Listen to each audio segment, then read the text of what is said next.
అధికార పార్టీ కాంగ్రెస్ పై BRS working president మాజీ మంత్రి కేటీఆర్ మరోసారి ఘాటు వ్యాఖ్యలు చేశారు. కరీంనగర్లో బీఆర్ఎస్ పార్టీ కార్పొరేషన్తో పాటు సోషల్ మీడియా వింగ్తో సమావేశమైన కేటీఆర్ కాంగ్రెస్ ప్రభుత్వంపై విరుచుకుపడ్డారు. కాంగ్రెస్ ఇచ్చింది 6 గ్యారెంటీలు కాదని మొత్తం 420 హామీలు ఇచ్చిందని తెలిపారు.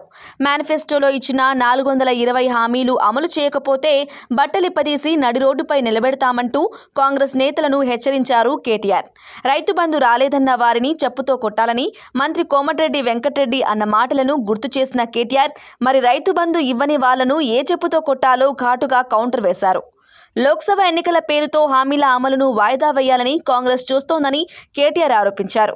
ఎంపీ ఎన్నికలకు ముందే 6 గ్యారెంటీలను అమలు చేయాలని ఆయన డిమాండ్ చేశారు. బీఆర్ఎస్ అధినేత కేసీఆర్ పై తెలంగాణ ప్రజలు ఇప్పటికీ విశ్వాసంతో ఉన్నారని అన్నారు. అసెంబ్లీ ఎన్నికల్లో ఓడిపోయినా పార్లమెంటు ఎన్నికల్లో బీఆర్ఎస్ మెజార్టీ సీట్లు సాధిస్తోందని కేటీఆర్ ధీమా వ్యక్తం చేశారు. తప్పుడు కేసులు, అరెస్టులకు భయపడొద్దని కార్పొరేటర్లకు కేటీఆర్ ధైర్యం చెప్పారు. ప్రభుత్వం ఏర్పడిన నెలకే ప్రజలను, రైతులను సీఎం రేవంత్ రెడ్డి క్యూ లైన్లో నిలబెట్టారని, నెలన్నర అయినా రైతు బంధు ఇంకా ఇవ్వలేదని ఆరోపించారు. గుంపు మేస్త్రీగా అనుకునే రేవంత్ రెడ్డికి రైతు బంధు ఎట్టియాలో తెలియడం లేదని ఎద్దేవా చేశారు. రైతు బంధు పేరును రైతు భరోసా అని మార్చి డూప్లికేట్ మాటలు మాట్లాడుతున్నారని విమర్శించారు. 2 లక్షల రుణమాఫీ చేస్తామన్న కాంగ్రెస్ ఇప్పుడు దాని ఊసే లేదన్నారు. కాంగ్రెస్ అబద్ధాలను ఇప్పటికే అసెంబ్లీలో ఎండగట్టామన్న కేటీఆర్ ఇక కమాండర్ కేసీఆర్ రంగంలోకి దిగితే ఎలా ఉంటుందో ఊహించుకోవాలని అన్నారు. 6.5 లక్షల మంది ఆటో డ్రైవర్లు, రైతులు కాంగ్రెస్ ప్రభుత్వంపై తిరగబడతారని కేటీఆర్ హెచ్చరించాడు.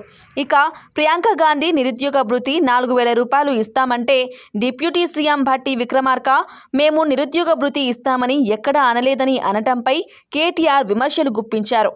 కాంగ్రెస్ ప్రభుత్వం నిరుద్యోగ భృతికి శటకోపం పెట్టిందని అన్నారు.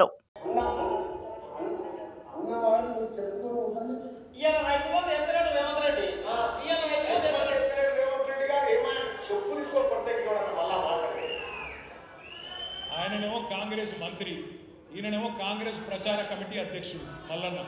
ఇద్దరు కూడా ఏమంటారు, చెప్పు తీసి కొడతాము రైతు బంధు పడలేదంటే అంటుంది. ఇవాళ నేను రాష్ట్రంలో ఉన్న 70 లక్షల మంది రైతులను అడుగుతున్నా, ఎవరెవరికైతే రైతు బంధు పడలేదో వాళ్ళని ఆలోచించమని అడుగుతున్నా. వీళ్ళని ఏ చెప్పుతోని కొట్టాలి, రైతు బంధు ఏ వాళ్ళని ఆలోచించమని అడుగుతున్నా. చెప్పుతోని కొడతారా, ఓటుతోని కొడతారా మీ ఇష్టం. చెప్పుతోని కొడతారా, ఓటుతోని కొడతారా, ఈ ప్రభుత్వాన్ని మీ ఇష్టం. నేను ఒకటే మాట మీ అందరికీ విజ్ఞప్తి చేసేది, ఇట్లా ఒకసారి కాదు, మీరు సోషల్ మీడియాలో మీరు గట్టిగుంటే రోజుకు 10 సార్లు దొరుకుతారు. వాళ్ళు రోజుకు 10 సార్లు దొరుకుతారు. నిన్న కోమటిరెడ్డి వెంకటరెడ్డి గారు మాట్లాడారు, మీరు చూసే ఉంటారు. రైతు బంధు పడలేదు అని ఎవడన్నంటే చెప్పు తీసి కొడతా అంటుంది. రైతు బంధు పడలేదు అని ఎవరన్నంటే చెప్పు తీసి కొడతా. ఇది మన గౌరవ మంత్రివర్యులు కోమటిరెడ్డి వెంకటరెడ్డి గారి మాట. సరే పెట్టవా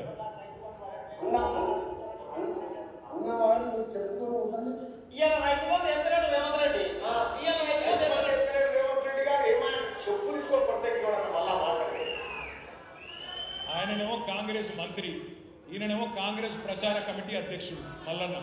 ఇద్దరు కూడా ఏమంటారు, చెప్పు తీసి కొడతాము రైతు బంధు పడలేదంటే అంటుంది. ఇవాళ నేను రాష్ట్రంలో ఉన్న 70 లక్షల మంది రైతులను అడుగుతున్నా, ఎవరెవరికైతే రైతు బంధు పడలేదో వాళ్ళని ఆలోచించమని అడుగుతున్నా. వీళ్ళని ఏ చెప్పుతోని కొట్టాలి, రైతు బంధు ఏ వాళ్ళని ఆలోచించమని అడుగుతున్నా. చెప్పుతోని కొడతారా, ఓటుతోని కొడతారా మీ ఇష్టం. చెప్పుతోని కొడతారా, ఓటుతోని కొడతారా, ఈ ప్రభుత్వాన్ని మీ ఇష్టం.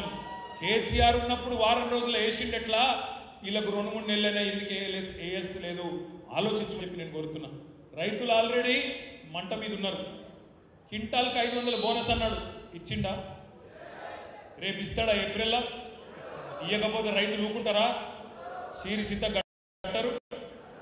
500 బోనస్ క్వింటాల్కు, మర్చిపోవద్దు తమ్ముళ్ళు, 500 బోనస్ ఇచ్చి తీరాలి. ఇవ్వకపోతే వాళ్ళ తరపున మనమే గర్జించాలి, మనమే యాద్ చేయాలి. వాళ్ళు ఆల్రెడీ నాలుక మడతేసుడు స్టార్ట్ చేసిండ్రు. 420 హామీల పుస్తకంలో ఒక హామీ ఉన్నది, చూడండి. హామీ నంబర్ 46, ఒకసారి పుస్తకం తెరువుంది. 46 హామీ నంబర్ 46, నిరుద్యోగ భృతి 4,000 రూపాయలు ఇస్తాం అని చెప్పింది వాళ్ళు వీళ్ళు కాదు. స్వయంగా ప్రియాంక గాంధీ గారిని పిలిచి సోనియమ్మ కూతురు ప్రియాంక గాంధీ గారిని పిలిచి ఆమెతో చెప్పించి ఆగా యూత్ డిక్లరేషన్ అని పెట్టించారు. మొన్న అసెంబ్లీలో అడిగినాం, మన హరీష్ రావు గారు అడిగాను, ఏమని డిప్యూటీ సీఎం గారిని బట్టి విక్రమార్క గారిని, బట్టి గారు మరి ఎప్పుడు చాలు చేస్తారు, మీరే అన్నారు కదా 100 రోజుల్లో నిరుద్యోగ వృత్తి ఇస్తాం, యువ వికాసం ఏదో అన్నారు కదా, 4000 రూపాయలు ఎప్పటి నుంచి చాలు చేస్తామని అడిగింది. యాడ్ చేసిండు, డిమాండ్ లేదు, యాడ్ చేసిండు. దానికి ఆయన ఏమన్నాడు తెలుసా? ఈయన నిరుద్యోగ వృత్తి ఎప్పుడు ఇస్తారని అడుగుతున్నారు మిత్రుడు.